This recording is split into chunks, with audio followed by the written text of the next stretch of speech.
Assalamualaikum warahmatullahi wabarakatuh. Alhamdulillahirabbil alamin wa bihi nasta'in ala umuri dunya waddin. Asyhadu an la ilaha illallah wahdahu la syarikalah wa asyhadu anna Muhammadan abduhu wa rasuluhu la nabiyya ba'da. Allahumma shalli wa sallim wa barik ala nabiyyina Muhammad wa ala alihi wa sahbihi wasallam. Taib kaum muslimin, hadirin jamaah kajian online yang diadakan oleh Ruko, kajian 2 pekanan kita. Alhamdulillah, puji syukur pada Allah Subhanahu wa taala atas segala limpahan rahmat karunia-Nya. Pada sore ini bisa kita berkumpul di majelis ilmu untuk mempelajari hal-hal yang berkaitan dengan agama kita, terutama mempelajari ilmu fikih.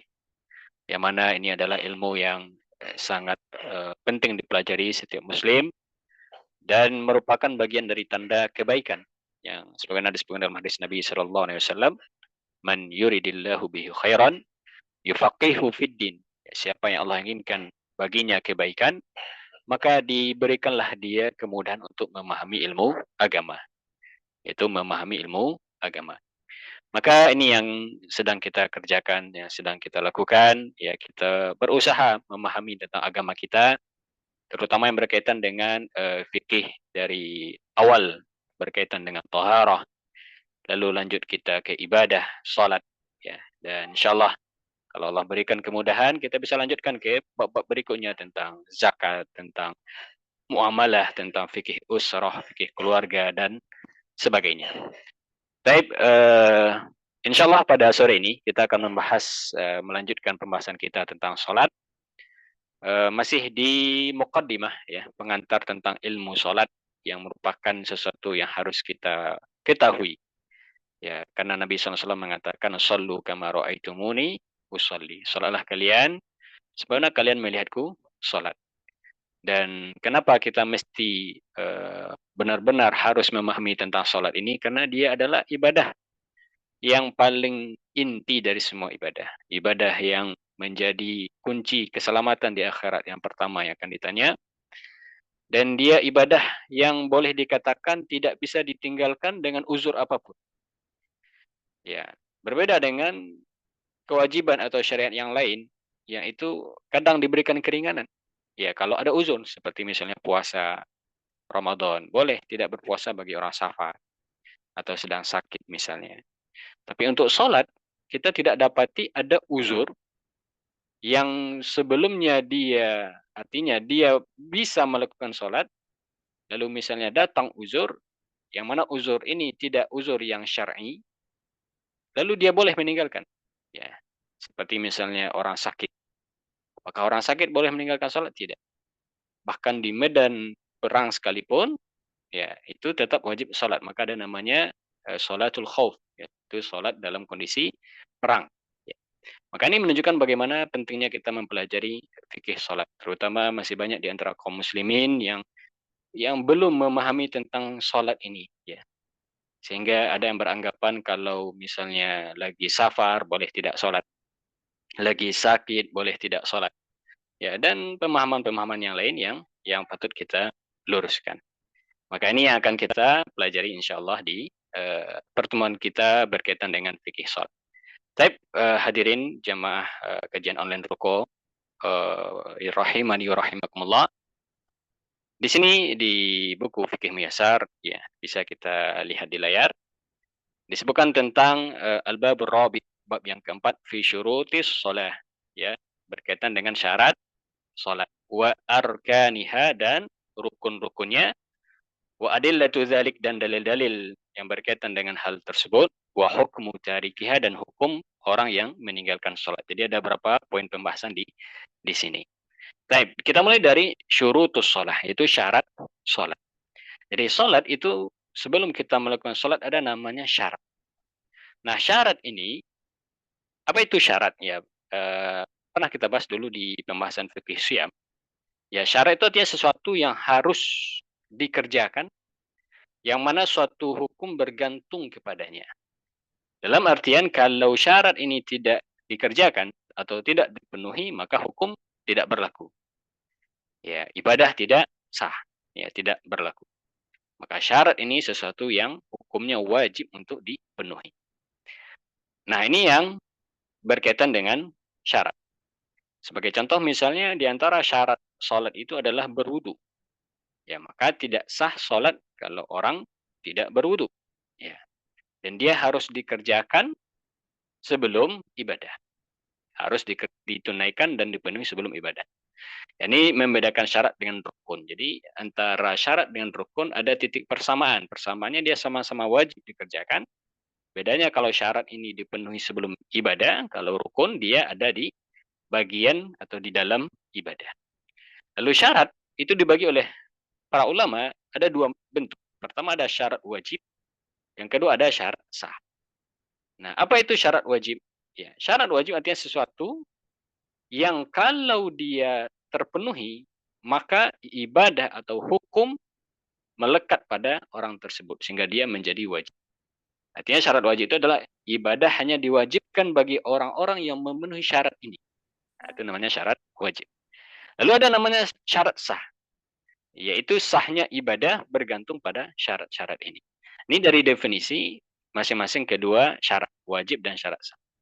Tapi kalau kita lihat perbedaan yang lebih jelas antara syarat wajib dengan syarat sah, maka disebutkan oleh para ulama syarat wajib itu sesuatu yang dia menjadi syarat tapi bukan hasil dari iktisab. Iktisab itu bukan hasil dari usaha kita. Nah, itu syarat wajib. Sedangkan syarat sah, dia sesuatu yang harus dipenuhi dan merupakan hasil dari iktisab.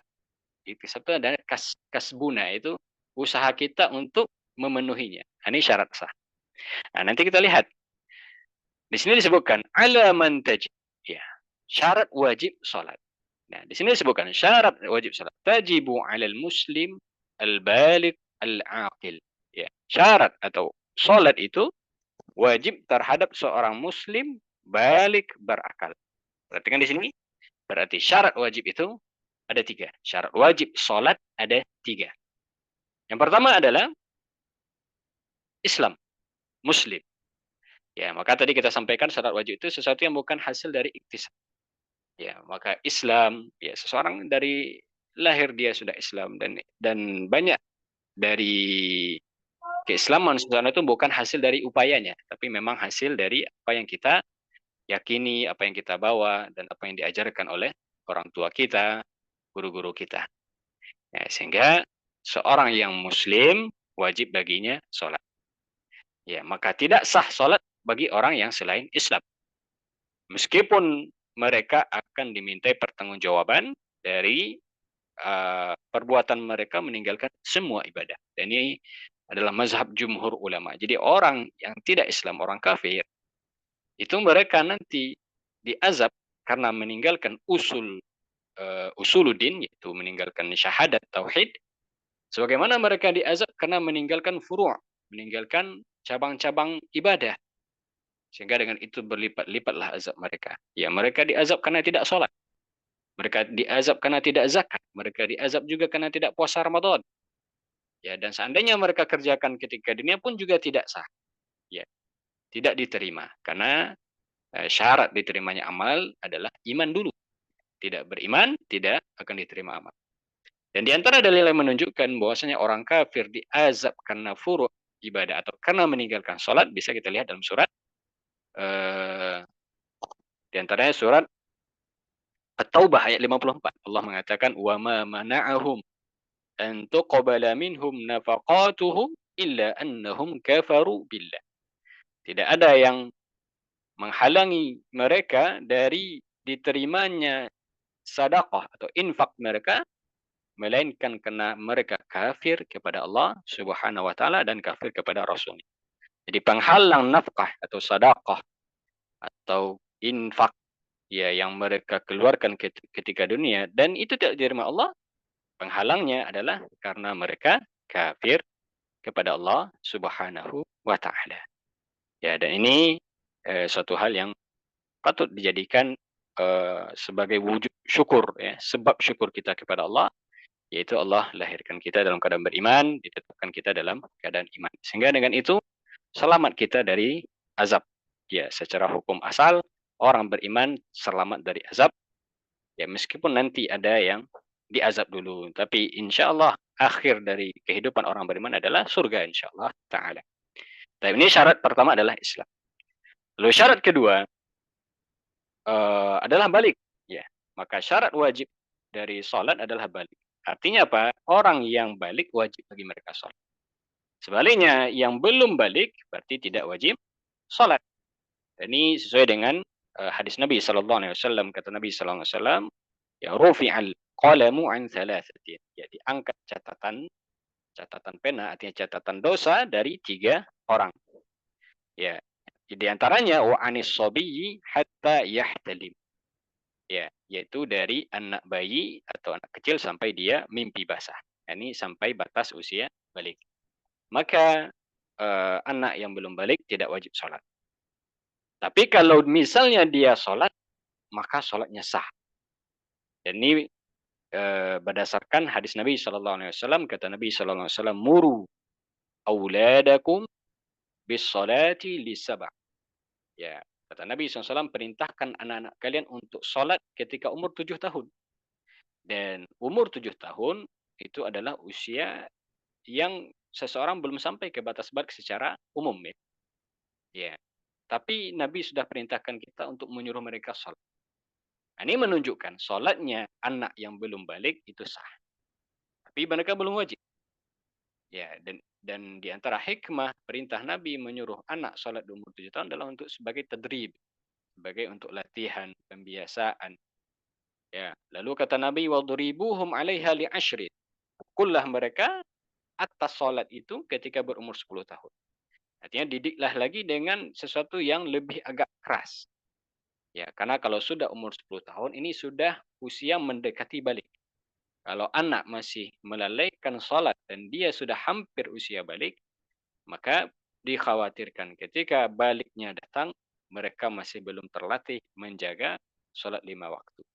Dan ini adalah sesuatu yang banyak dilalaikan kaum muslimin di zaman kita ini. Bagaimana orang tua banyak lalai dari memerintahkan anaknya untuk ibadah sholat. Sehingga dengan itu, banyak kita lihat bagaimana generasi-generasi muda, ya itu susah atau sedikit sekali yang menjaga sholat. Dan ini adalah amanah untuk orang tua pertama kali tentunya.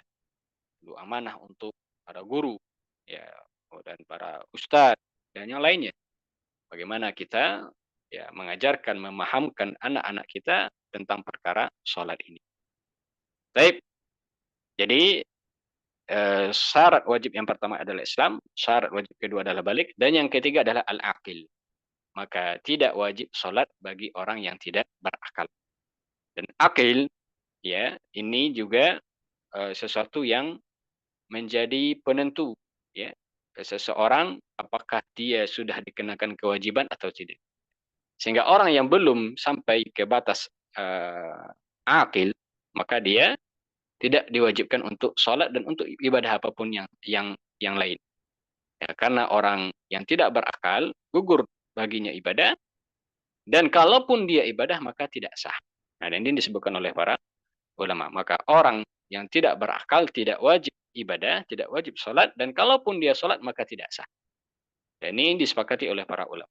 Di antara dalil bahwasanya orang berakal tidak wajib baginya sholat adalah hadis Nabi Sallallahu Alaihi Wasallam.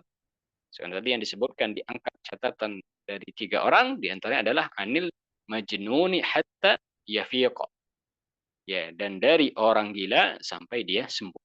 Ya, maka orang yang tidak berakal tidak diwajibkan baginya untuk ibadah. Maka kalau kita perhatikan di sini, ya kesimpulannya, ya 3 syarat wajib sholat, yaitu muslim, balik, berakal. Dan semakin sedikit syarat wajib, maka semakin besar atau semakin banyak secara kuantitas seharusnya. Secara jumlah, semakin banyak yang dikenakan kewajiban. Artinya gini, ketika kita lihat syarat wajib sholat itu 3. Islam, balik, berakal. Maka kalau kita lihat secara hukum asal, semua orang yang sudah Islam, lalu dia sudah sampai usia balik, yang mana batas maksimalnya adalah 15 tahun, dan kebanyakan sebelum 15 seseorang sudah balik, kalau sudah ada tandanya, dan berakal. Maka secara umum kaum muslimin itu wajib semuanya atau dikenakan semuanya kewajiban perintah salat. Ya, maka ketika tiga ini ada pada diri seseorang, wajib baginya salat. Dan ini yang membedakan dia dengan ibadah atau dengan rukun yang lain seperti puasa.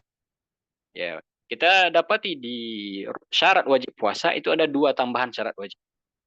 Yang pertama atau yang keempat, ya syarat yang keempat, ya syarat yang pertama Islam tetap balik, tetap berakal, tetap syarat yang keempatnya adalah dia sehat, sahihun.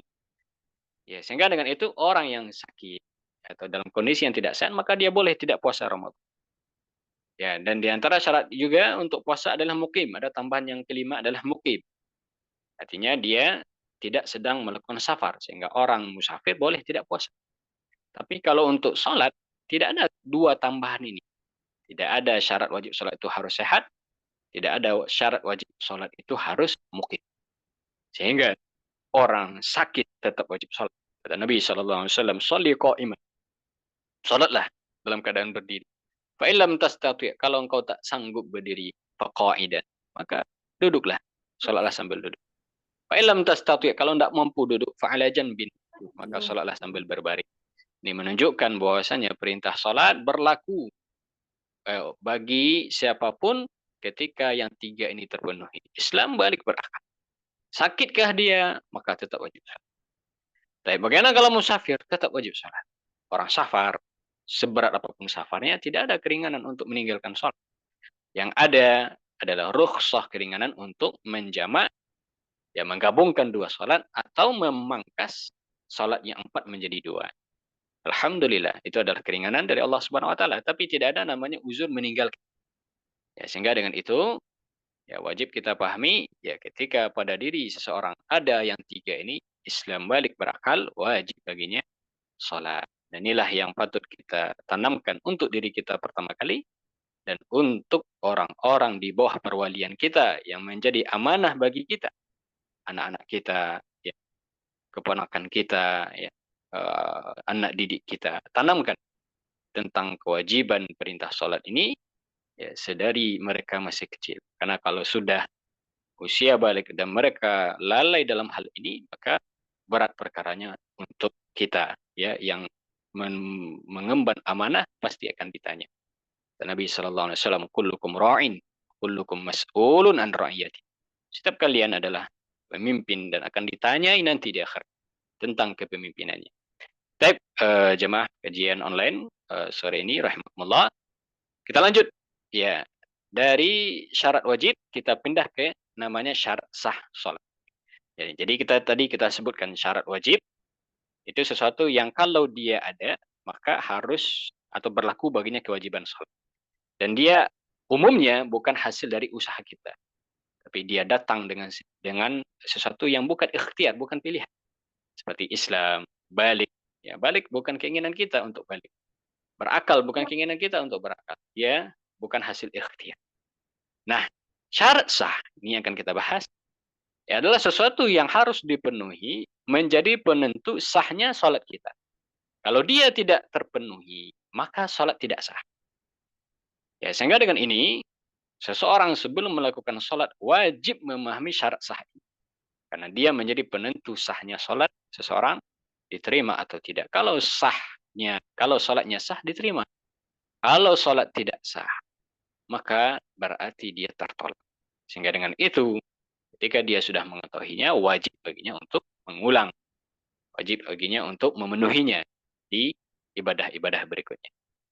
Taib. Di sini disebutkan al-mas'alatu tsalisatu fi syurutiha, yaitu syarat sah salat.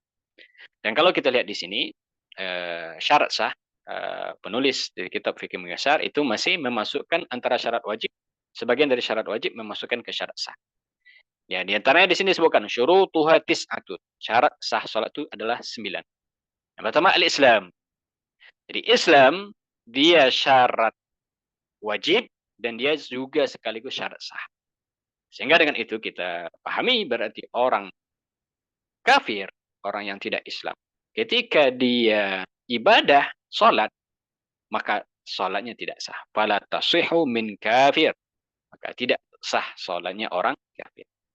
Ya, sehingga dengan itu ya berat bagi mereka perkara di akhirat. Ya Allah berfirman dalam surah Al-Muddatsir, ya ma salakakum fi saqar qalu lam nakum minal musallin. Apa yang menyebabkan kalian masuk ke saqar? Ya maka mereka menjawab, ya lam nakum minal musallin. Dulu kami bukan orang-orang yang melakukan salat. Ya ini berat perkara bagi orang yang meninggalkan salat di akhir. Ya, dia diancam dengan neraka yang sangat panas. Baik, berarti Islam syarat wajib juga syarat sah. Sehingga dengan itu orang kafir tidak wajib salat, dan kalaupun dia salat tidak sah. Baik, yang kedua syarat sah salat di sini disebutkan al-aqlu, berakal. Sehingga dengan tadi kita sudah sebutkan berakal syarat wajib juga sekaligus syarat sah. Sehingga orang gila misalnya, ya, atau orang safih, ya, safih itu akalnya lemah. Tidak sampai gila, tapi akalnya tidak berfungsi dengan normal. Sehingga dia tidak bisa memasang niat dengan sempurna. Nah, ini disebutkan oleh para ulama di antara sebab kenapa orang majnun, orang safi itu tidak sah sholatnya. Sebabnya dua, karena mereka tidak punya niat yang kuat. Nah, kan ibadah itu harus dibangun dengan niat yang kuat dan mengikat. Dan yang kedua, karena memang syariat mengangkat taklif dari mereka. Ya, sebenarnya hadis Nabi SAW tadi, ya, diangkat catatan dosa dari 3 orang di antara orang gila. Baik, maka orang berakal tidak wajib sholat. Orang yang berakal wajib sholat. Orang yang tidak berakal tidak wajib sholat. Dan kalau dia sholat tidak sah sholatnya. Sehingga orang gila misalnya, kalau dia sholat maka sholatnya tidak sah. Kenapa? Karena dia tidak punya niat yang kuat. Ya, karena di antara syarat sah sholat itu adalah niat. Nah, nanti insya Allah sampai pembahasan kita di masalah niat. Baik, berikutnya, ya kita lanjut. Syarat sah berikutnya di sini disebutkan al-bulugh. Al-bulugh. Berarti balik juga dimasukkan di sini oleh penulis kitab Al-Fiqh Al-Muyassar juga syarat sah. Ya, tapi kalau kita lihat, perhatikan. Tadi kita sudah sampaikan, anak yang belum balik tidak wajib sholat. Tapi kalau dia sholat apakah sah? Maka jawabnya sah. Sehingga dengan ini lebih cepat Allah alam, balik ini tidak masuk ke syarat sah. Kenapa? Karena anak yang belum balik, dia kalau sholat sah. Dan dia dapat pahala. Sebagaimana disebutkan oleh para ulama. Ketika datang seorang wanita kepada Nabi Muhammad SAW membawa anaknya, menggendong anaknya, lalu dia bertanya, ya Rasulullah, ya saya haji dan saya bawa anak saya. Apakah baginya ada pahala? Kata Nabi SAW, na'am, betul. Dan bagi engkau juga dapat pahala. Ini menunjukkan anak yang belum balik ketika dia ibadah, ya, salat, haji, umroh, dan dia penuhi, ya, rukunnya, maka dia dapat ibadah, dapat pahala dari ibadah yang dia kerjakan.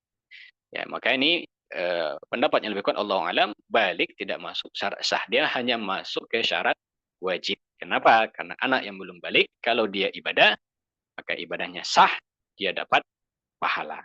Baik. Berikutnya syarat sah yang keempat adalah at-taharatu minal hadatsaini. At-taharatu minal hadatsaini, yaitu suci dari dua hadas. Dua hadas di sini maksudnya adalah hadas kecil dan hadas besar. Dan ini sudah kita pelajari di bab taharah.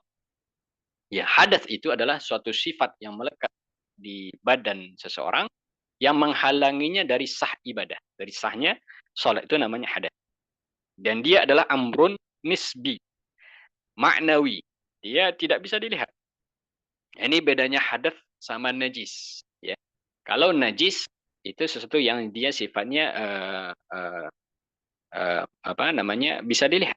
Ya, dia konkret. Ya, bisa punya bau mungkin, punya warna mungkin, ya, punya rasa mungkin, itu najis. Tapi kalau hadas tidak. Dia sifat yang tidak nampak. Ya. Dan dia punya sebab-sebab, itu sudah kita pelajari. Di antara sebab hadas adalah ketika seorang misalnya keluar sesuatu dari dua jalur. Di antara sebab hadas memegang kemaluan. Di antara sebab hadas makan daging onta misalnya. Ya, di antara sebab hadas juga adalah ketika seseorang menyentuh bersentuhan dengan yang bukan mahram di sebagian mazhab fikih. Ini sebab hadas. Dan hadas ada dua, ada besar dan kecil, ya. Dan salat tidak sah kalau ada salah satu hadas ini melekat pada badan. Maka syarat sah salat adalah at-taharatu minal hadatsaini ma'al qudrah. Qudrah artinya sesuai dengan kemampuan kita. Ya, karena ada kondisi orang misalnya dia tidak mampu sempurna, ya, karena luka misalnya, atau karena dia sakit yang keras misalnya hanya bisa berbaring sehingga tidak sempurna untuk bersucinya, maka sesuai kemampuan. Ya, liqaulihi sallallahu alaihi wasallam fi hadits Ibnu Umar, la yaqbalullahu salatan bighairi tahurin. Tidak diterima salat seseorang ya tanpa bersuci. Ya, maka ini syarat sah salat. Maka wajib diperhatikan bagi setiap muslim sebelum dia salat, pastikan benar-benar suci dari hadas. Kalau dia yakin ketika dia mau salat dan dia yakin masih berhadas, maka tidak sah salat. Bagaimana kalau ragu? Ya, kita ragu nih. Ya, kita mau salat, lalu kita ragu, saya berhadas atau tidak? Lalu apakah kita harus berwudu atau langsung salat? Maka disebutkan oleh para ulama satu kaidah dalam usul fikih, al-yaqinu la yazulu bisy. Keyakinan itu tidak bisa dihilangkan dengan keraguan. Sesuatu yang yakin tidak bisa hilang dengan keraguan. Maka lihat, kita yakinnya apa? Kalau kita yakin sebelumnya dalam kondisi suci, ya misalnya habis sholat maghrib misalnya. Kita sudah selesai sholat maghrib, lalu kita mau sholat isya. Lalu kita ragu, apakah wudhu saya masih ada atau tidak. Maka mabni alal yakin, kita bangun dengan keyakinan. Oh, tadi saya sudah sholat maghrib. Saya berwudhu sebelum maghrib. Berarti yakin saya adalah suci. Ya, dan saya ragu apakah berhadas atau tidak. Maka buang keraguan. Ya, maka sah sholatnya meskipun dia tidak mengulang wudhunya. Baik. Dan berkaitan dengan hadas ini, satu yang menjadi pengingat untuk kita, yaitu hadis Nabi Shallallahu Alaihi Wasallam tentang azab kubur.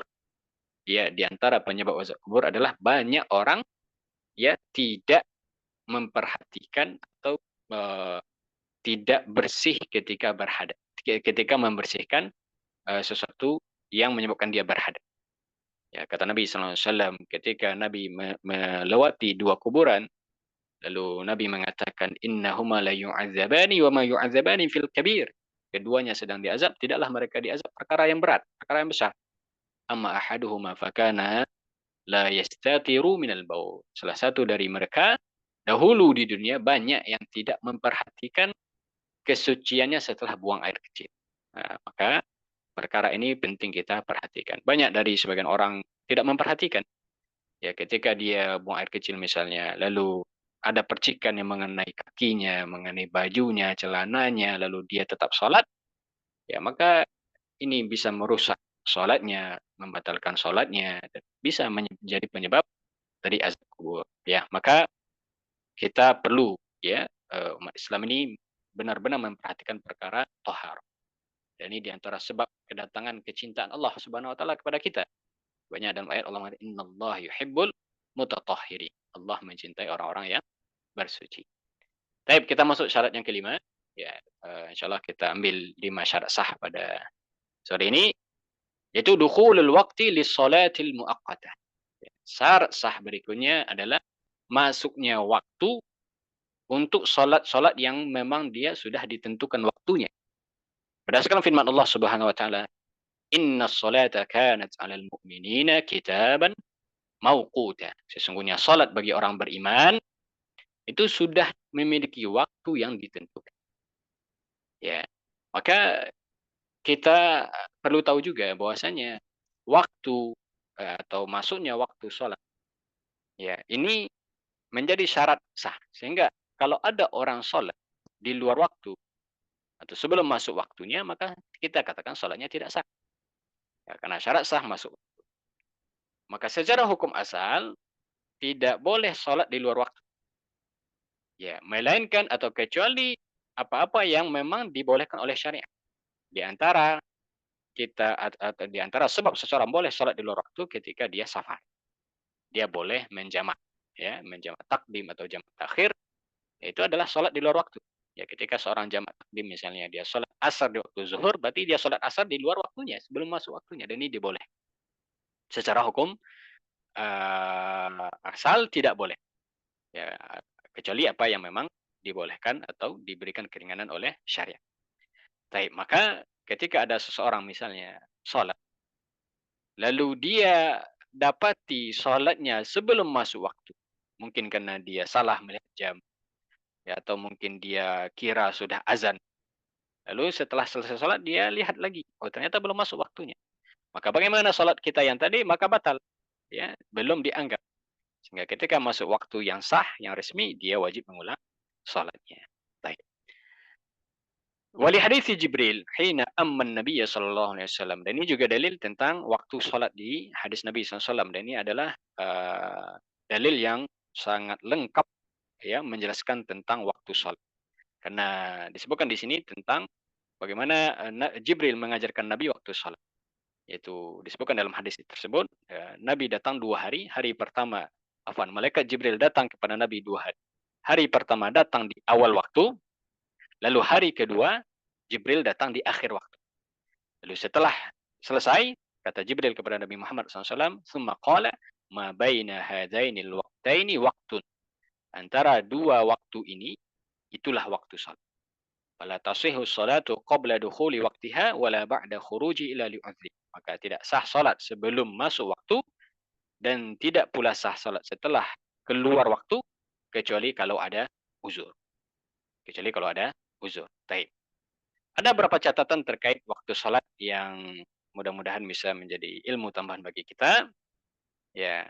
Yang pertama, ya secara hukum asal ya, salat itu awal waktunya sampai akhir waktunya itu adalah waktu yang kita boleh mengerjakan salat secara ikhtiyari. Ikhtiyari itu pilihan.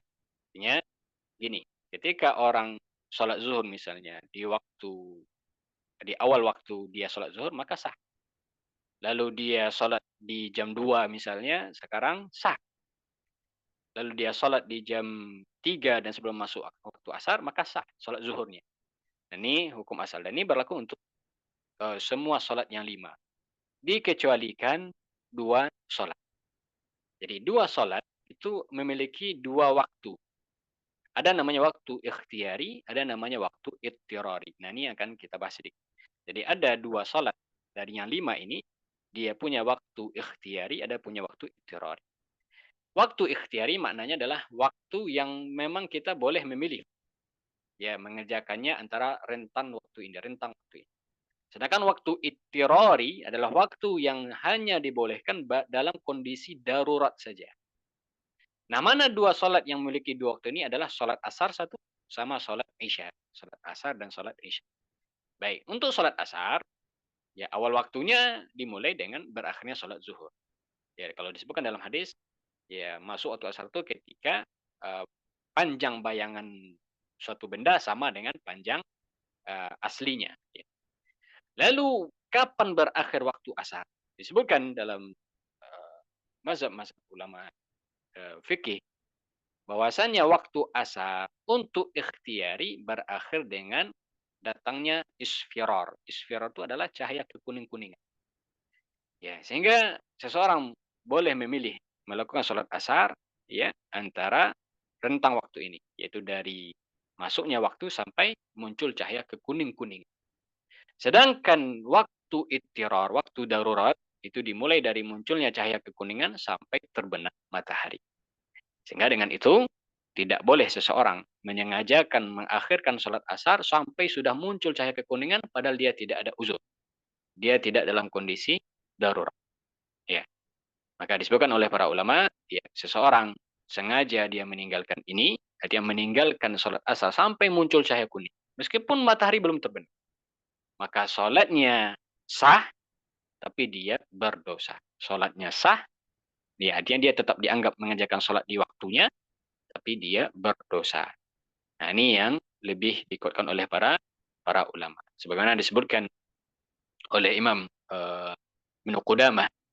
Ya, kata Imam Ibnu Qudamah adalah waktu atau siapa yang mengakhirkan sholat asar ya, sampai dia terbenam matahari, maka dia tetap dianggap mengerjakan sholat di waktunya, tapi dia berdosa. Ya, kalau mengakhirkannya tanpa uzur. Sehingga dia hanya boleh dikerjakan di waktu darurat tadi bagi orang yang darurat. Maka beliau menyebutkan siapa saja atau apa contoh kondisi darurat. Yang pertama kata beliau kahaidin tathur, seperti wanita haid lalu dia suci di waktu itu, maka wajib dia kerjakan sholat, dia mandi lalu dia sholat dan dia tetap mendapatkan keutamaan sholat asar. Jadi sholat di waktunya. Atau kafir yuslim, orang kafir masuk Islam. Atau sobi yablug, atau anak kecil yang balik. Au majnun yufik, atau orang gila yang sembuh. Au naim yastaiqiz, atau orang ketiduran. Ya, lalu dia bangun dan dia dapati cahaya sudah kekuning-kuningan, maka dia kerjakan sholat asar ketika itu dan dia tetap dapat pahala mengerjakan sholat di waktunya. Adaan. Au maridun yabra, atau orang sakit yang dia sembuh. Ya, maka inilah kondisi-kondisi yang disebut kondisi darurat. Orang yang di luar kondisi ini, maka tidak boleh baginya mengerjakan sholat asar di waktu darurat tadi. Ya, yaitu ketika muncul cahaya kekuningan sampai terbenam matahari. Ya, dan itu kalau kita lihat mungkin sekitar 20 menit sebelum maghrib ya. 20 atau mungkin 15 menit. Ya, maka itu sudah masuk waktu darurat. Ini sholat yang pertama. Yang dia memiliki waktu darurat. Sholat yang kedua yang memiliki waktu ikhtiari dan tirari adalah sholat isya. Ya, maka disebutkan oleh para ulama di sini. Sholat isya, kapan awal masuk waktunya, yaitu berakhirnya sholat maghrib. Itu ketika cahaya kemerah-merahan atau syafaq sudah hilang. Dia sudah gelap, maka masuk waktu isya. Nah, kapan akhir waktu isya? Kata mereka, waktu isya berakhir untuk ikhtiari itu artinya ketika kondisi kita normal, maka berakhir dengan nisfil lailil awsat, yaitu pertengahan malam ya, atau tengah malam pertengahan.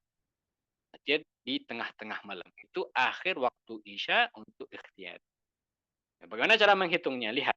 Kita bagi saja. Artinya awal malam, lalu akhir malam, lalu kita bagi dua. Misalnya awal malam itu adalah dengan terbenamnya matahari, akhir malam dengan terbitnya fajar. Kalau misalnya kita umpamakan seseorang atau kita dapati antara maghrib dengan subuh itu 10 jam jaraknya, atau anggaplah 12 jam, tapi 10 jam, anggaplah 10 jam, berarti akhir waktu isya adalah 5 jam setelah terbenam matahari. 5 jam setelah terbenam matahari, setelah waktu maghrib, itulah akhir waktu isya untuk ikhtiari.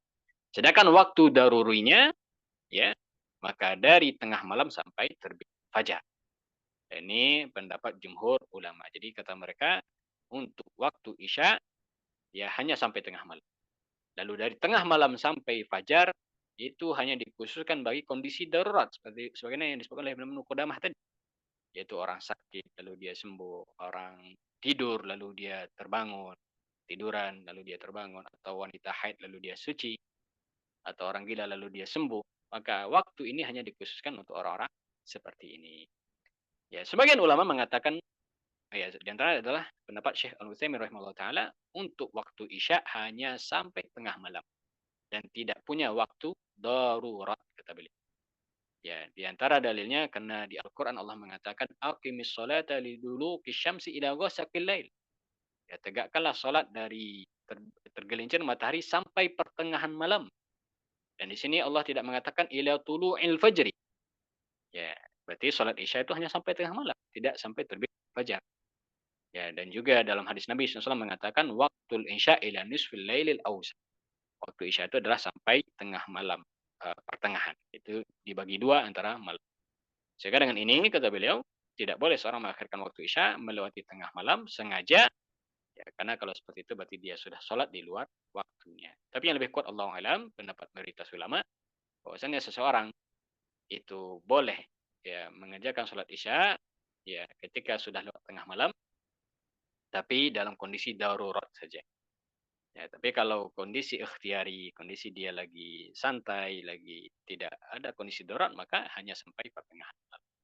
Nah, ini catatan yang pertama berkaitan dengan waktu sholat. Catatan kedua, dari semua waktu tadi, maka yang paling afdol mengerjakan sholat adalah di awal waktu. Sebenarnya dalam hadis Nabi SAW, kata Nabi SAW ketika ditanya, ayyul amal ahabbu ilallah. Ya Rasulullah, apa amal yang paling dicintai Allah? Kata Nabi, as-salatu ala waktiha. Salat di awal waktunya. Maka hukum asal, salat yang paling utama adalah salat di awal waktunya. Ya. Kecuali dua salat. Kecuali dua kondisi. Yang pertama, salat zuhur ketika panas sangat terik. Maka dianjurkan untuk mengakhirkan salat zuhur sampai panasnya sudah agak mereda. Sebenarnya dalam hadis Nabi SAW, Bukhari Muslim, idza ishtaddal harru fa'abridu bis shalah. Kalau panas lagi terik, maka dinginkanlah dengan sholat. Karena panasnya atau panas yang sangat itu kata Nabi adalah dari fahi jahannam. Itu dari kilatan api neraka jahannam. Nah, dengan ini disunahkan bagi seorang yang mendapati panas sangat terik untuk mengakhirkan sedikit sampai agak mendingan ya. Dan kalau kita lihat di kondisi kita di Indonesia, mungkin jarang kita dapati yang panas sangat panas ya. Tapi kalau kita di Timur Tengah misalnya, maka ada waktu-waktu, terutama di puncak musim panas, itu memang sangat panas sekali. Nggak disunahkan untuk mengakhirkan sholat zuhur sampai agak panasnya agak mereda. Ini yang pertama. Yang kedua, sholat yang dia tidak utama di awal waktu adalah sholat isya. Jadi menurut mayoritas ulama, jumhur ulama berpendapat untuk sholat isya mengakhirkannya sampai batas tengah malam, itu sebelum atau mendekati akhir waktu ikhtiari tadi, itu lebih utama ketika memang tidak menyulitkan bagi jamaah. Ya, ini tentu dalam kondisi-kondisi yang memang jamaah sepakat. Ya. Maka lebih afdol salat isya itu dikerjakan di akhir malam. Dan ini sebagaimana kebiasaan Nabi Shallallahu Alaihi Wasallam dalam hadis Jabir bin Samurah. Ya, kata beliau, karena Rasulullah Shallallahu Alaihi Wasallam yuakhiru salat al-isya al-akhir. Bahwasanya Nabi SAW itu biasa mengakhirkan sholat isya sampai akhir waktunya. Jadi dikerjakan sudah mendekati akhir waktunya. Dan juga disebutkan dalam hadis riwayat Ibunda Aisyah, A'taman Nabi dzata lailatin bil isya. Nabi mengakhirkan sholat isyanya sampai tengah malam. Hatta zahaba amatul lail. Sampai malam sudah hilang. Artinya benar-benar gelap. Tsumma kharaja fa shalla, lalu Nabi keluar lalu dia salat. Faqala, lalu Nabi bersabda, innahu la waqtuha laula an asyqa ala ummati. Sesungguhnya inilah waktu isya ya yang paling utama seandainya tidak memberatkan kepada umatku. Ya, jadi kesimpulannya ada dua salat itu dianjurkan untuk diakhirkan. Baik. Catatan ketiga terkait waktu salat adalah salat yang ketika kita kerjakan di rentang waktu tadi, maka itu dinamakan ada ya. Sedangkan salat yang dikerjakan di luar waktunya, maka itu namanya qada. Jadi seseorang ketika salat itu dia antara dua, adaan atau qada. Nah, bagaimana membedakannya dari niat? Ya, maka disebutkan oleh para ulama, kalau seseorang salatnya adaan, maka tidak perlu niat ada. Tapi kalau seseorang salatnya qada, maka dalam niatnya perlu ditambah niat qada. Ya, sehingga dengan itu dia bisa membedakan ada dengan qada dari sisi niatnya. Baik. Berikutnya yang penting juga, bagaimana batasan seseorang dia dinamakan sholat itu adaan. Artinya apa batas seseorang dia sholat masih dianggap di waktunya. Maka jawabannya adalah dapat dia satu rakaat sebelum masuk waktu sholat berikutnya, maka sholatnya dihitung sholat adaan. Adaan itu artinya menunaikan sholat masih di waktunya. Jadi batasannya adalah satu rakaat atau satu rukun. Ya, maka seseorang misalnya dia sholat zuhur dan dia sholat zuhur sudah mau masuk asar. Lalu dia takbiratul ihram. Dia baca Al-Fatihah. Lalu dia ruku. Lalu dia i'tidal. Habis itu azan asar misalnya. Maka sholat dia tadi tetap dianggap adaan. Artinya dia tetap menunaikan sholat di waktunya. Sedangkan dia dapati azan asar sebelum dia ruku, berarti dia dianggap mengakhirkan sholat sampai keluar waktu. Berarti sholat yang dia kerjakan sekarang sudah dianggap qada. Ya, karena dia tunaikan sholat zuhur sudah di waktu asar. Jadi batasnya satu rakaat. Dan ini disebutkan dalam hadis Bukhari Muslim dari sahabat Abu Hurairah, kata Nabi SAW, man adraka minas subhi rak'atan qabla an tatlu asyamsu faqad adraka subha. Siapa yang mendapati satu rakaat dari subuh sebelum matahari terbit, berarti dia tetap dianggap mendapati subuh, katanya. Dan siapa yang mendapati rakaat dari asar sebelum matahari terbenam, maka dia tetap dianggap mendapati waktu asar. Baik, kaum muslimin rahimani wa rahimakumullah. Terakhir terkait tentang waktu salat, tidak boleh seseorang sholat di luar waktu tadi kecuali ada uzur atau sebab yang diizinkan oleh syariat. Di antara uzur adalah yang pertama, tertidur atau lupa. Seseorang tertidur dia, lalu dia bangun waktu sholat sudah habis. Atau dia lupa tentang perkara sholat, maka dia tunaikan sholat langsung ketika dia ingat. Ya, dan dia niatkan qadha. Dan inilah kafaratnya. Dan dia tidak berdosa kalau memang dia tidak menyengaja. Ya, tertidur, lupa itu di luar kuasa kita. Maka kapan dia sholat? Langsung ketika ingat. Bahkan meskipun dia ingat di waktu-waktu terlarang, maka dia kerjakan ketika itu kalau memang memudahkan. Maka ini kesalahan sebagian orang misalnya ketika dia tertinggal suatu sholat, misalnya sholat zuhur karena tertidur, lalu dia mengkodoknya nanti kalau sudah masuk lagi zuhur di hari berikutnya. Nah, ini tidak benar. Yang benarnya kodok dikerjakan ketika ingat. Berdasarkan hadis Nabi SAW, "Man nasiya salatan falyusalliha idza dzakaraha." Siapa yang lupa waktu salat, maka kerjakanlah ketika dia ingat. La kafarata laha illa dzalik. Tidak ada kafarat untuk salat kecuali hal itu. Taib, di antara sebab seseorang boleh salat di luar waktu adalah safar. Maka seorang musafir boleh dia menjamak dua salat, ya, dan boleh mengqasar.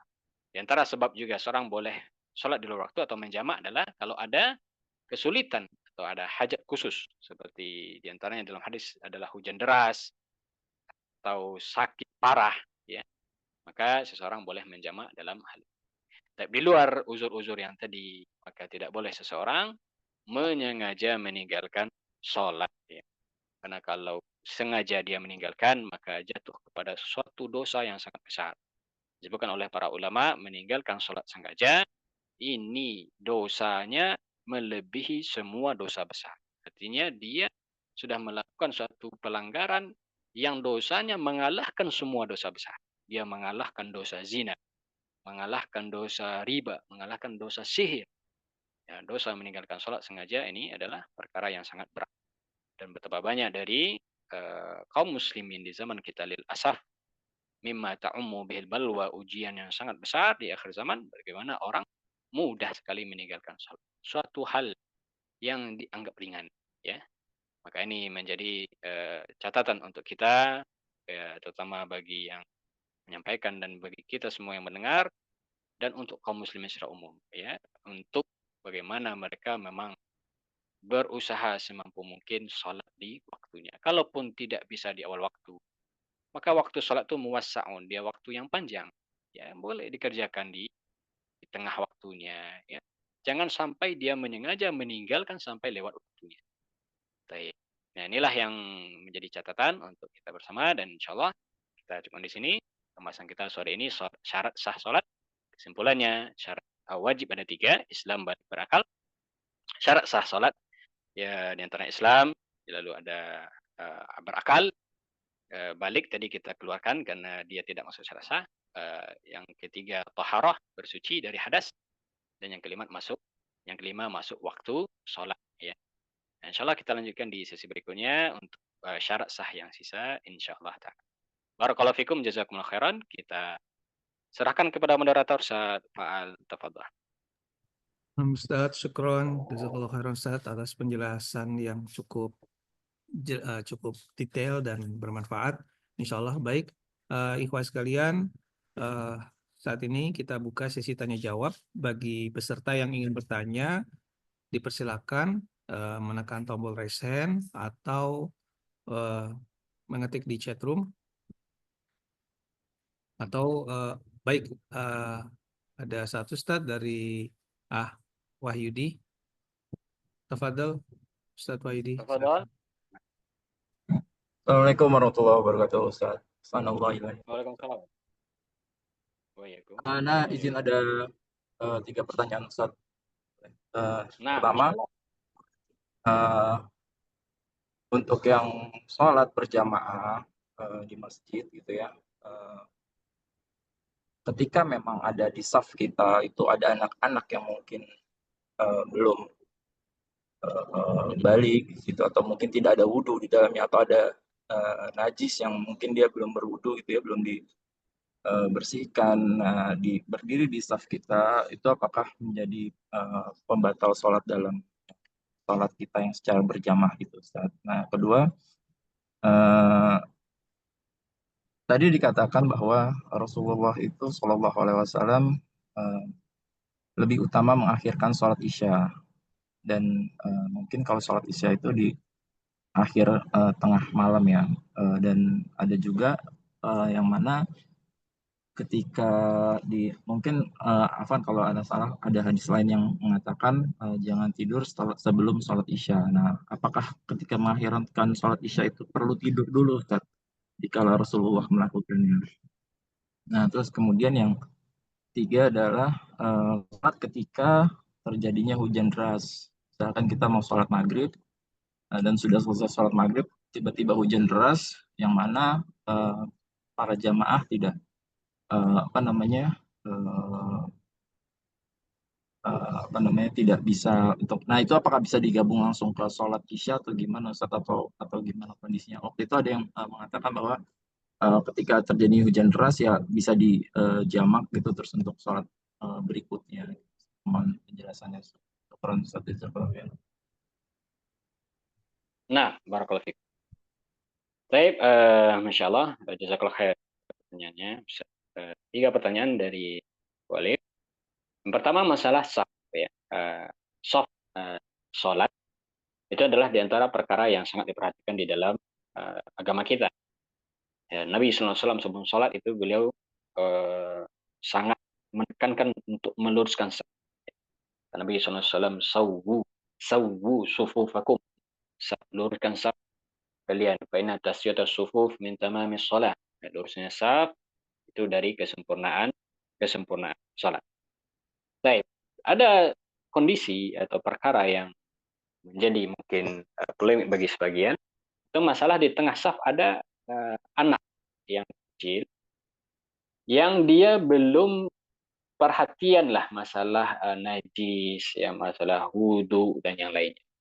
Maka bagaimana status sholat kita? Maka disebutkan dalam rincian oleh para ulama, dilihat kalau anaknya sudah sampai usia tamis, ya usia tamis itu 6 sampai 7 tahun, ya dan dia sholat itu memang sholat yang sudah bisa lah sholat dengan tenang, ya tidak melakukan hal yang membatalkan sholat, tidak banyak bergerak, tidak bermain, maka ini disepakati sah sholat kita, sah sholat orang yang di sampingnya, sah sholat orang yang di sampingnya. Ya, dan secara umum kehadiran anak kecil di dalam saf itu tidak membatalkan sholat orang. Ya, kalaupun dia misalnya berlari-lari lalu memutus saf, itu tidak akan mengakibatkan sholat kita tidak sah. Ini secara umum. Ini disepakati insya Allah. Ya mungkin hanya mengurangi kesempurnaan saf, mengurangi kesempurnaan saf atau kesempurnaan sholat. Ya. Sedangkan sesuai dengan pertanyaan tadi, kalau yang di tengah saf adalah anak kecil yang membawa najis, misalnya dia belum paham perkara najis, perkara bersuci setelah buang air kecil misalnya, atau anak kecil yang dia masih memakai pampers misalnya, ya maka disebutkan, ya, dirincikan kata para ulama, ya sholat kita tetap sah selama najis tersebut tidak mengenai tubuh, pakaian atau tempat sholat orang setelah. Artinya kapan najis itu membatalkan sholat kita? Kalau kita menyengaja sholat membawa najis, menyengaja sholat membawa najis. Ya, seperti contohnya misalnya kita sholat di pakaian kita ada najis, lalu kita tahu sholat tidak sah karena kita sholat sedang membawa najis.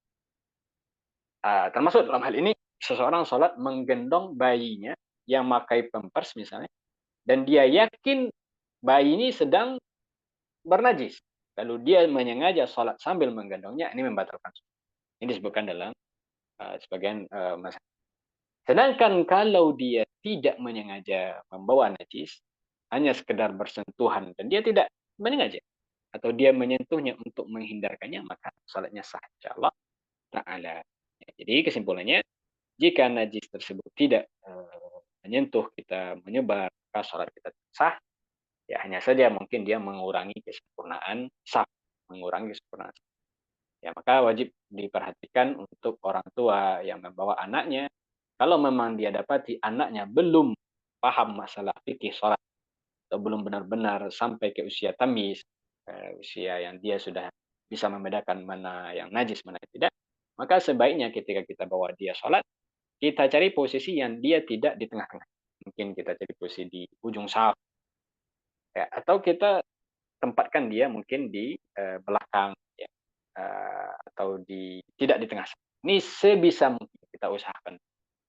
Kalau bisa, maka alhamdulillah. Tapi ada kondisi tidak bisa, misalnya saf di tengah, ya. Kalau kita sholat dibawa ke ujung tentu tidak nyambung saf. Maka kondisi darurat seperti ini, insya Allah, Allahu alam, tidak darurat statusnya, maka sholat sah insya Allah dan tidak mengganggukan, tidak berdampak ke sholat orang yang disebut. Ya, berarti ini PR-nya untuk ke orang tua. Tapi kalau anaknya sudah mumayyiz, sudah usia sekolah misalnya, maka ya tidak masalah, dia berada di tengah. Baik, pertanyaan kedua tadi masalah lupa. Nah, apa pertanyaan kedua tadi? Kita boleh macam-macam kita. Yang kedua terkait masalah ini sholat isya Rasulullah diakhirkan. Sholat isya, apakah tidur dulu? Ya betul. Dalam hadis Nabi SAW, annahu yakrahu an-nauma qablahu wal haditha ba'dahu. Nabi SAW itu membenci tidur sebelum isya dan ngobrol setelah isya. Ya, maka sesuai dengan hadis tadi dan dari hadis-hadis yang datang terkait sholat isyanya Nabi SAW tidak tidur. Nabi SAW tidak tidur. Jadi beliau akhirkan isya dan beliau tidur. Kalaupun ada yang tidur dari jamaah, ya itu ada sebagian sahabat, itu karena ketiduran. Beda ya, orang yang menyengaja tidur sama ketiduran. Artinya ada satu kejadian, para sahabat menunggu Nabi keluar. Jadi mereka tidak berani untuk mengganggu Nabi. Jadi tunggu aja Nabi keluar baru sholat. Enggak ada dari jamaah itu ketiduran menunggu Nabi. Nah, ketika melihat banyak ketiduran, Umar bin Khattab berinisiatif untuk memanggil Nabi, mengetuk pintu Nabi. Lalu, ya Rasulullah, apakah sudah mulai sholat karena sudah ada yang ketiduran. Seperti itu ya. Dalam disebutkan di hadis.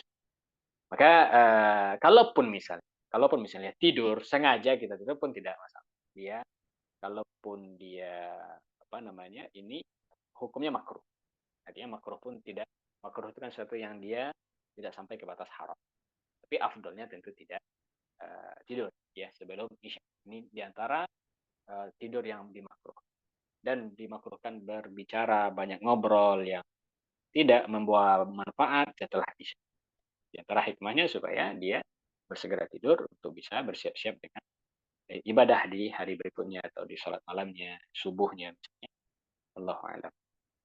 Baik, yang ketiga tadi perkara ketiga apa tadi Ustaz? Menjamak sholat kalau hujan turun deras gitu. Menjamak sholat di kala hujan. Nah, ini diantara uzur yang membolehkan jamak, yaitu ketika ada hujan deras, badai, ya. Sehingga dengan itu seseorang susah untuk dia kembali. Maka ini diantara uzur yang membolehkan seseorang berjamak sholat. Jadi kesimpulannya untuk perkara jamak ini dia perkara lebih luas daripada qasar. Ya, karena qasar itu hanya boleh, qasar itu memangkas sholat 4 jadi 2. Itu hanya boleh dengan satu sebab saja, itu safar, musafir. Sehingga tidak boleh qasar di luar safar. Ini hukum asal. Sedangkan jamak ini sebabnya lebih banyak, luas. Bahkan seorang boleh jamak karena sakit. Ya. Ada kondisi orang sakit, dia terbaring saja. Kalau kita suruh dia sholat setiap waktu, mungkin berat baginya. Mungkin wudhunya berat. Maka boleh dia menjamak. Ya, jadi jamak ini diantara sebabnya kata ulama adalah ketika ada sesuatu yang memberatkan baginya untuk sholat di setiap waktu. Maka ketika ada kondisi seperti ini boleh. Maka sebagian ulama mengatakan boleh jamak bahkan dalam kondisi normal. Tapi sekali-sekali. Dan itu disebutkan oleh sebagian fikih. Artinya seorang itu boleh menjamak sholat di dalam kondisi normal, tidak ada sebab apa. Tapi jangan dijadikan kebiasaan. Tapi ini tentu satu hal yang tidak dianjurkan ya bagi kita, karena sholat berjamaah itu afdal, sholat di awal waktu lebih utama ya. Tapi inilah di antara pendapat ulama. Nah, berarti kesimpulannya untuk hujan deras tadi itu di antara sebab orang boleh berjamaah. Barakallahu fikum. Ustaz Walid, semoga jawabannya bisa dipahami. Ini terlebih dan terkurang Allahu a'lam bishawab. Baik, tafadhol kalau ada lagi. Syukran jazakallahu khairan Ustaz dan Ustaz Abu Alif. Izin Ustaz, Anda bacakan pertanyaan yang ada di chatroom dari Ukhduna Zamzam. Assalamualaikum. Jika dulu kita pernah melakukan dosa meninggalkan sholat bolong-bolong, bagaimana cara kita menebus dosa itu? Tafadhol Ustaz. Baik. Nah, tadi perbedaan pendapat ulama masalah bagaimana mengganti ya sholat yang kita tinggalkan sengaja. Dahulu mungkin di masa kita belum paham agama, ya. Maka tadi khilaf. Sebagian mengatakan wajib qadha. Jadi berapapun sholat yang ditinggalkan wajib qadha. Di antara hujah mereka, orang meninggalkan sholat karena lupa saja atau tertidur, itu disuruh untuk sholat. Kata Nabi SAW, sebenarnya hadis yang tadi kita sebut. Siapa yang ketiduran dari sholat atau dia lupa, maka sholat ketika ingat. Tidak ada kafarat baginya kecuali itu. Orang yang lupa saja disuruh sholat. Apalagi yang sengaja. Itu bagi mereka lebih berat lagi perintah untuk mengqadha semua sholat. Nah, maka ini dari sebagian ulama mengatakan seperti itu. Dan ini kita lihat Allah alam, ini pendapat yang lebih menenangkan. Ya, karena sholat itu adalah rukun.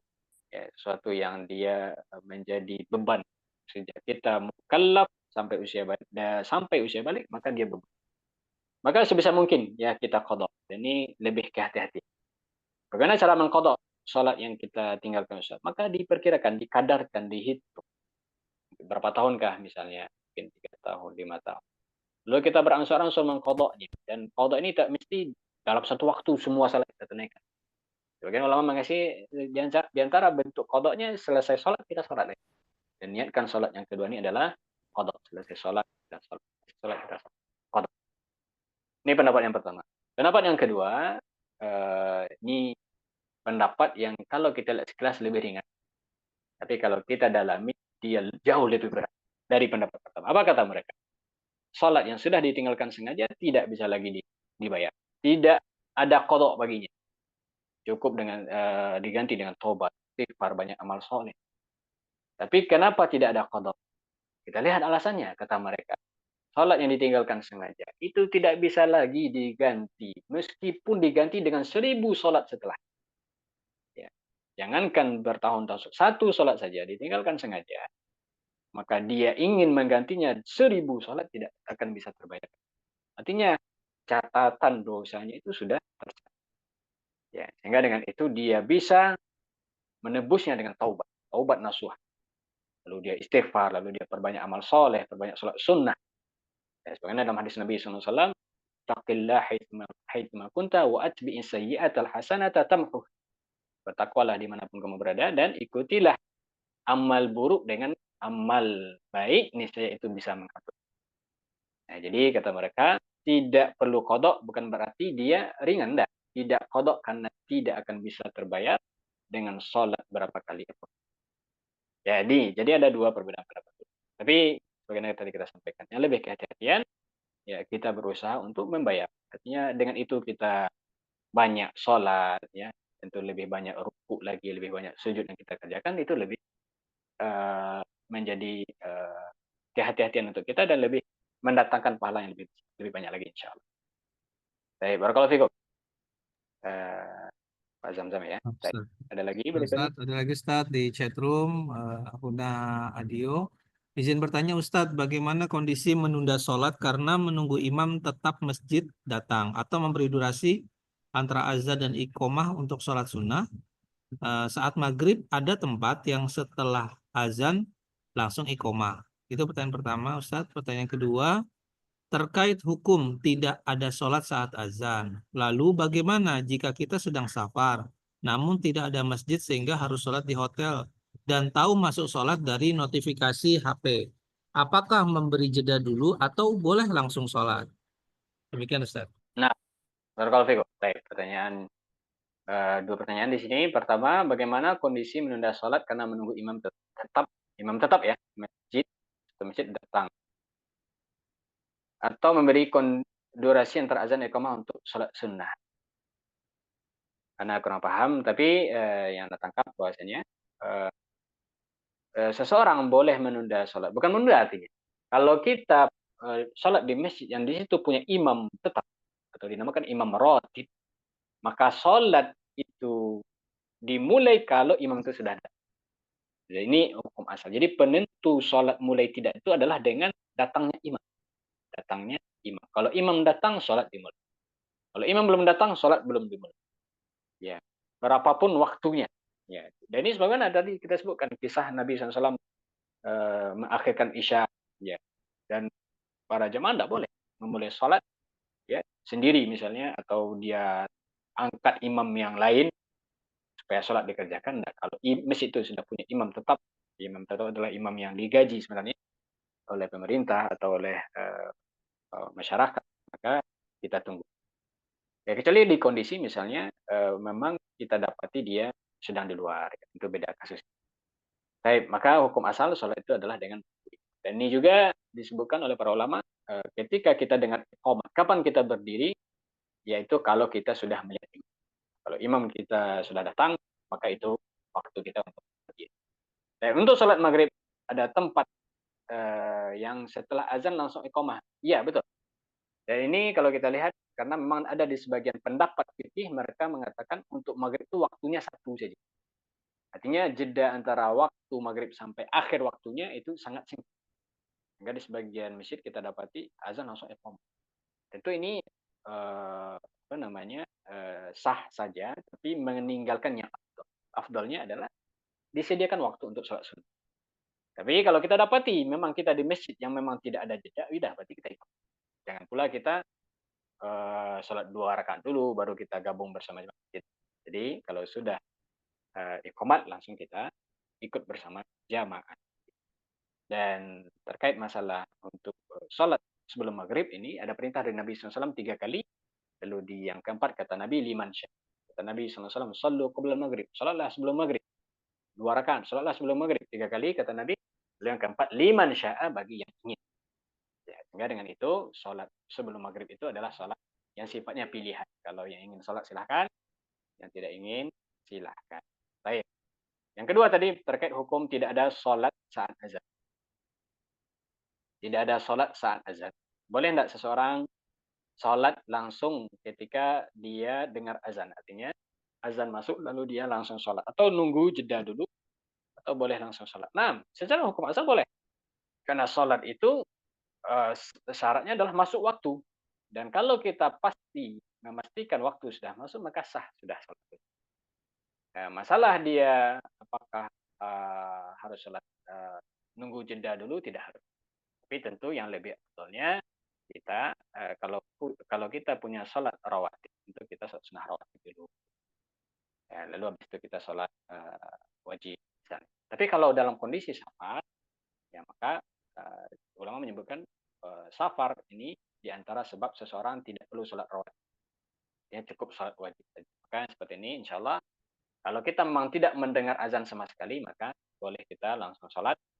Ya, kalau kita yakin masuk waktu. Jadi kalau kita dengar azan, meskipun mungkin samar jauh, maka afdolnya kita tunggu sampai azan selesai, ya, biar kita dapat sunnah menjawab azan, ya, jawab muazin. Allah a'lam bishawab, barakallahu fikum. Ya sudah cukup insyaallah untuk ini apa ya. Semoga diberikan insyaallah. Nah, Ustaz, syukran Ustaz, jazakallahu khairan atas penjelasannya. Baik, apakah masih ada yang mau bertanya? Tidak ada. Nah, Ustaz, mungkin izin Ustaz menutup ini, Ana sampaikan satu pertanyaan lagi, boleh Ustaz? Saya silakan. Ustaz, baik Ustaz, menindaklanjuti pertanyaan tadi, Akhuna Adio tadi. Ada dalil Ustaz, Afan jika salah, yang setahu Ana itu ada dalil yang menjelaskan bahwasanya jika sholat sudah berdiri, artinya sholat sudah ditegakkan, tidak ada sholat lain termasuk sholat sunnah Ustaz. Nah, jadi Ilal maktuba. tidak ada sholat sunnah lagi. Jadi ya semua harus sholat ikut ya ketika sholat itu ditegakkan. Nah, pertanyaannya Ustadz, misalnya bagaimana dengan seseorang yang di rumah, misalnya akhwat Ustadz perempuan, kemudian saat subuh, dan kita tahu keutamaan sholat sunnah sebelum subuh ya Ustadz ya. Eh, Mhm. eh, tapi ketika mau melaksanakan sudah dengar iqomah Ustadz, sudah ditegakkan sholat. Iya, Apakah hadis itu berlaku untuk wanita enggak. tersebut yang ada di rumah atau Iya. tidak Ustadz? Demikian Ustadz. Skron. Nah, hanya berlaku bagi orang yang ikut jamaah. Hanya berlaku bagi orang yang ikut jamaah. Artinya kita di masjid, lalu kita lagi sholat sunnah, atau mau sholat sunnah, atau baru mulai sholat sunnah, lalu iqamat ditegakkan, maka la sholata ilal maktubah. Tidak lagi sholat kecuali yang wajib. Artinya yang wajib artinya kita ngikut imam tempat kita mendengar iqamat. Ya, sedangkan seorang di rumah, apalagi di wanita di rumah, maka tidak ada keharusan untuk memutus sholatnya ketika mendengar iqamat, karena dia tidak mengikuti iqamat yang tadi untuk sholat wajibnya. Ya. Dan dipahami insyaallah. Baik, barakallahu fikum. Ustadz. Skron. Skron Ustadz. Baik. Alhamdulillah, alhamdulillah Allah mudahkan kajian ini berjalan dengan baik. Kami ucapkan terima kasih atas partisipasi dari seluruh peserta yang hadir dan yang telah aktif berinteraksi. Terima kasih juga kami ucapkan kepada Ustadzuna Andrianto Syamsuddin, LC Hafizahullah. Semoga ilmu yang beliau sampaikan menambah dan menambah ilmu kita para peserta dan menjadikan ilmu tersebut bermanfaat dan mengangkat kebodohan dari diri kita. Semoga Allah berikan kesehatan untuk kita semua. Ana Fa'ala Busaf izin undur diri dan insya Allah kita akan berjumpa lagi di pertemuan selanjutnya di 2 pekan berikutnya di kajian 2 pekanan ruko insya Allah di tanggal 25 hari Ahad bulan Mei 2024. Mari kita tutup majlis ini dengan doa kafaratul majlis. Subhanallah, bismillahirrahmanirrahim. Asyhadu an la ilaha illa anta, astaghfiruka wa atubu ilaik. Assalamualaikum warahmatullahi wabarakatuh. Waalaikumsalam. Ustaz, jazakallah.